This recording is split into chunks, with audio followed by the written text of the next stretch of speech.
ബ്രിട്ടീഷുകാർ വന്ന് ഇവിടെ ഭരിക്കാൻ തുടങ്ങിയ സമയത്ത് അവര് ഒരു ബസ്, ട്രെയിന്, ഇങ്ങനെയുള്ള സാധനങ്ങൾ ഇവിടെയുള്ള ആൾക്കാർക്ക് യാത്ര ചെയ്യണമെന്നുള്ളൊരു ഉദ്ദേശത്തിലൊന്നുമല്ല അവർ തുടങ്ങിയെങ്കിലും അവരുടെ സാധനങ്ങൾ കൊണ്ടുപോകാനായാലും ശരി, റെയിൽവേ സ്റ്റേഷനും ട്രെയിനും ഒക്കെ ഉണ്ടാക്കിയത് വഴി അങ്ങോട്ടും ഇങ്ങോട്ടും ആളുകൾ യാത്ര ചെയ്യുന്നത് ഉണ്ടാക്കിയ സ്ഥാപനങ്ങളിനകത്ത് മാത്രമാണ് നമ്മൾ ഒന്നിച്ചു കൂടുന്നത്.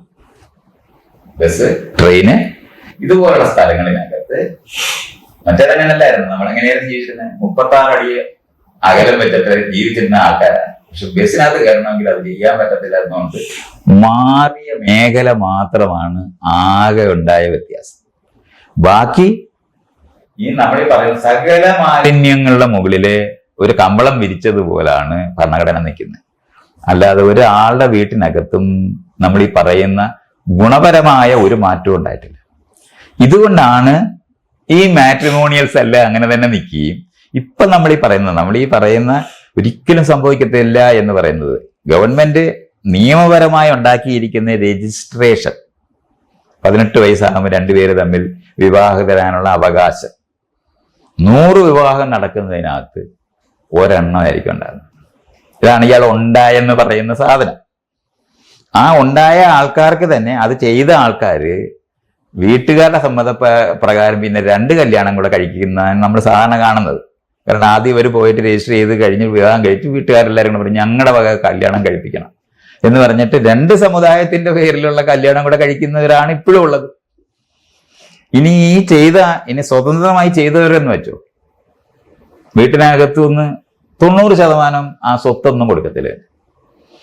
അവര് പാടുപെട്ടി ജീവിക്കുന്നവരായിട്ട് പോകും. അവര് സ്വാഭാവികമായി സാമൂഹികമായ സപ്പോർട്ട് കിട്ടാത്തവരായത് കാരണം കൊണ്ട് അവർ പിരിഞ്ഞു പോകുന്നിടത്താണ് കൂടുതൽ പേര് നിൽക്കുന്നത്. ഇപ്പൊ നമുക്ക് ആ സ്വാതന്ത്ര്യ സമരത്തിന് തൊട്ട് പിന്നാലെ നമ്മൾ നോക്കിയാൽ മതി. ആ സമയത്തൊക്കെ ഇവിടുത്തെ രാഷ്ട്രീയ പാർട്ടിക്കാരെല്ലാം പാർട്ടി ഓഫീസിലൊക്കെ കല്യാണം കഴിപ്പിക്കുമായിരുന്നു. ഇഷ്ടംപോലെ കാണുമായിരുന്നു. ഇന്ന് നമ്മൾ കാണത്തേയില്ല. മാത്രമല്ല ആരും അതിനെപ്പറ്റി സംസാരിക്കത്തേയില്ല. എന്തുകൊണ്ടാ? ഈ രാഷ്ട്രീയ പാർട്ടിക്കാർ ചിത്തയായി പോയോടൊന്നുമല്ല. അവർക്കറിയാം അവർ ഇതുപോലുള്ള കാര്യങ്ങളിൽ ഇടപെട്ടാൽ അവരുടെ വോട്ട് പോകുമെന്നറിയുന്ന കാരണം കൊണ്ട് നിശബ്ദമായി പോയ സാമൂഹിക മുന്നേറ്റത്തിന്റെ മേഖലയെ ഇല്ലാതായി. ഇപ്പൊ KR ഗൗരിയും TV തോമസും കൂടെ കല്യാണം കഴിക്കുമ്പോൾ രാഷ്ട്രീയ പാർട്ടി വിട്ടിട്ട് അവർ ഒന്നിച്ച് ജീവിക്കുന്നുണ്ട്. രണ്ടുപേരും 2 രാഷ്ട്രീയ പാർട്ടിയിലായിപ്പോയി, CPI CPP-യിലായി. പക്ഷെ അത് മുഴുവനും നമ്മൾ എടുത്ത് പരിശോധിച്ച് നോക്കിയാൽ അത്തരത്തിലുള്ള രാഷ്ട്രീയ പാർട്ടികളിൽ നടന്നിരുന്ന വിവാഹങ്ങൾ നിങ്ങൾ ഇന്ന് കാണത്തേയില്ല. ഒരു 100-ൽ ഒരാള് ചെയ്താൽ അത് ഘോഷിക്കും. 2 പേര് തമ്മിൽ എന്ത് 2 പേര് തമ്മിൽ 2 ആണും പെണ്ണും തമ്മിലല്ലേ വിവാഹം കഴിച്ചത്? പിന്നെ എന്തിനാ ഘോഷിക്കുന്നത്? ഇനി നമ്മൾ എന്താണ് മിശ്ര വിവാഹം സംഘം എന്ന് പറയുന്നത്. ഇപ്പൊ നമ്മൾ മഷിയിട്ട് നോക്കേണ്ടി വരും. മിശ്ര വിവാഹ സംഘം അവരുടെ മക്കളെ ആരും തന്നെ ആ മിശ്രവിവാഹം ചെയ്തവരുടെ മക്കൾ ആരെങ്കിലും അവരുടെ മിശ്രവിവാഹം ചെയ്യണമെന്ന് ആഗ്രഹിക്കാത്ത മിശ്രവിവാഹത്തിലേ നമ്മൾ കാണുള്ളൂ. കാരണം ഈ സമൂഹത്തിനകത്ത് നിങ്ങൾ ഈ പറയുന്ന മാറ്റമൊന്നും ഉണ്ടായിട്ടില്ല.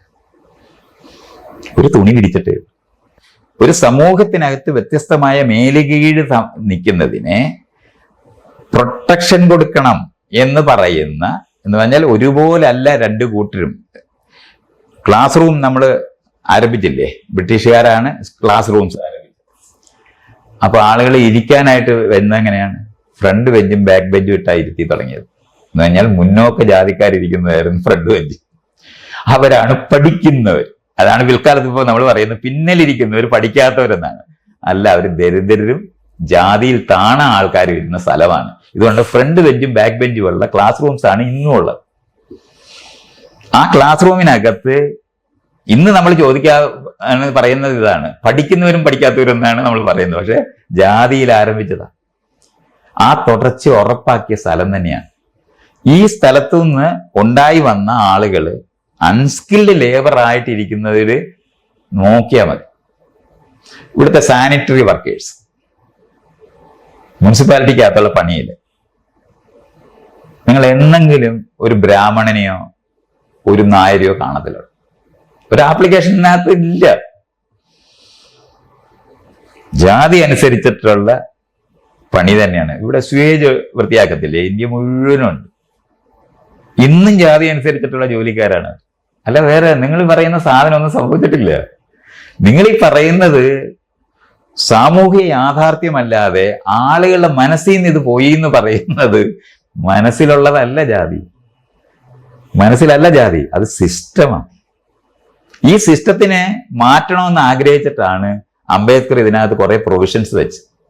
അതുകൊണ്ട് താഴെ തട്ടിലാക്കി മാറ്റിയ മനുഷ്യരെ മേൽ ഒരുപോലെ ആക്കാൻ വേണ്ടി അവർക്ക് സംവരണം കൊടുക്കണമെന്ന് വെച്ചത് ഏറ്റവും കൂടുതൽ എതിർക്കപ്പെടുന്ന പോയിന്റാണ്.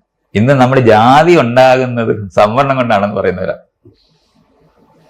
ഇത് സംവരണം കൊണ്ടാണ് ജാതി ഉണ്ടാകുന്നതെന്നാണ് ഇന്ന് പറയുന്നത്. അങ്ങനെയാണ് മണ്ഡൽ കമ്മീഷനെതിരായിട്ട് സമരമൊക്കെ ഉണ്ടായത്. അത് ഇങ്ങനെയാ മനസ്സിലാക്കേണ്ടത്. നിങ്ങൾ ഒരു ക്ലാസ് റൂം, നേരത്തെ പറഞ്ഞില്ലേ, തട്ട് സമൂഹത്തിൻ്റെതായ യുക്തികളിലുണ്ടായ ക്ലാസ് റൂമേ ഉള്ളു. അല്ലാതെ എല്ലാവരും ഒന്നിച്ചാക്കുന്ന, ഇപ്പൊ കൊച്ചു കസേരയൊക്കെ കൊടുത്ത് എല്ലാവരും ഒന്നിച്ചിരുത്തുകയൊക്കെ ചെയ്യാൻ പറ്റും. അതൊന്നും ചെയ്തിട്ടില്ല. അത് മാത്രമല്ല, അത് ക്ലാസ് റൂമിനകത്ത് വീട്ടിനകത്തില്ലാതിരുന്ന തരംതിരിവ്, ലിംഗപരമായ തരംതിരിവ് പഠിപ്പിക്കുന്ന സ്ഥലം കൂടാണ് ക്ലാസ് റൂം. ആണിനെയും പെണ്ണിനെയും രണ്ടാക്കി വെക്കുക എന്ന് പറയുന്ന പണിയും കൂടെ ചെയ്തിട്ടുണ്ട്.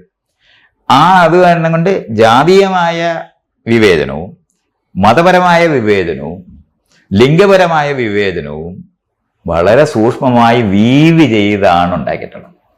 ഉണ്ടാക്കിയ സമൂഹത്തിനകത്താണ് നമ്മൾ ഇപ്പോഴും ജീവിക്കുന്നത്.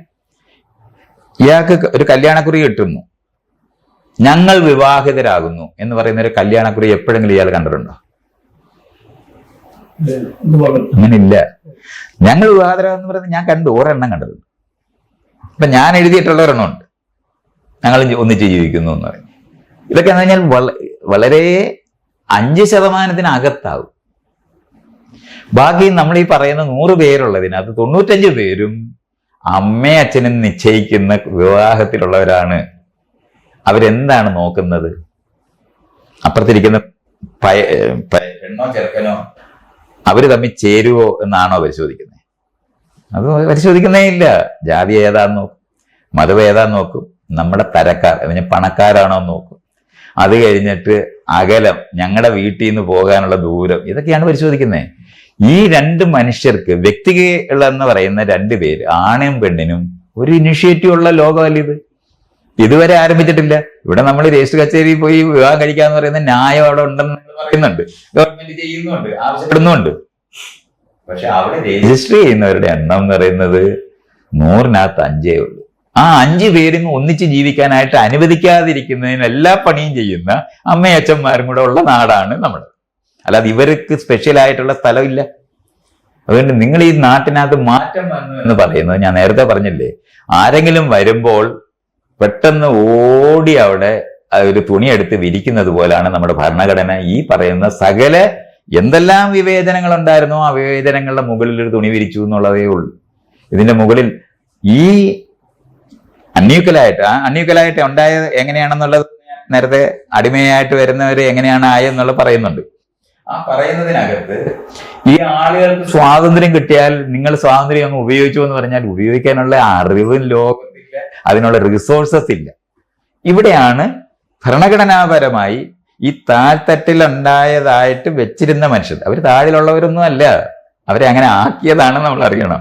ലോകത്തൊറ്റ മനുഷ്യകുലമേ ഉള്ളൂ, അവർ വ്യത്യസ്തമായിട്ട് സൃഷ്ടിച്ചതല്ല, ആക്കിയെടുത്തതാണെന്ന് അറിയേണ്ടതുണ്ട്.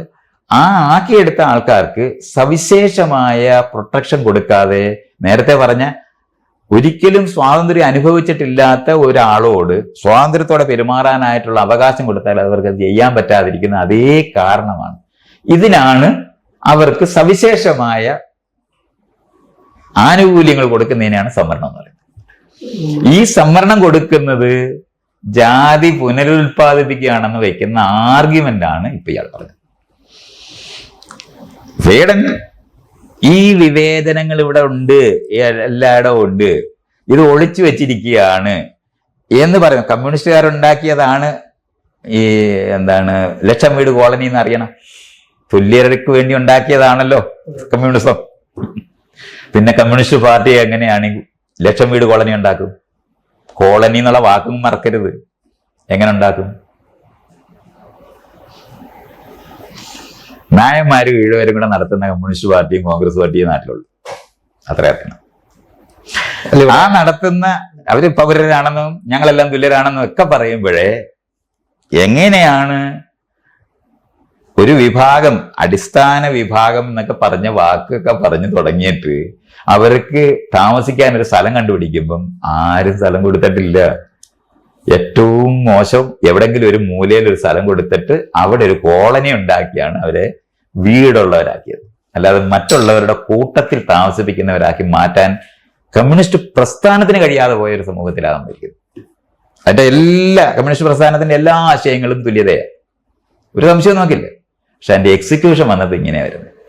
ഇത് നിലനിന്നിരുന്ന ജാതി വിവേചനങ്ങളുള്ള തട്ട് സമൂഹത്തിന്റെ യുക്തികൾക്ക് അപ്പുറത്തോട്ട് നമ്മുടെ നാട്ടിൽ ഒന്നും സംഭവിച്ചിട്ടില്ല.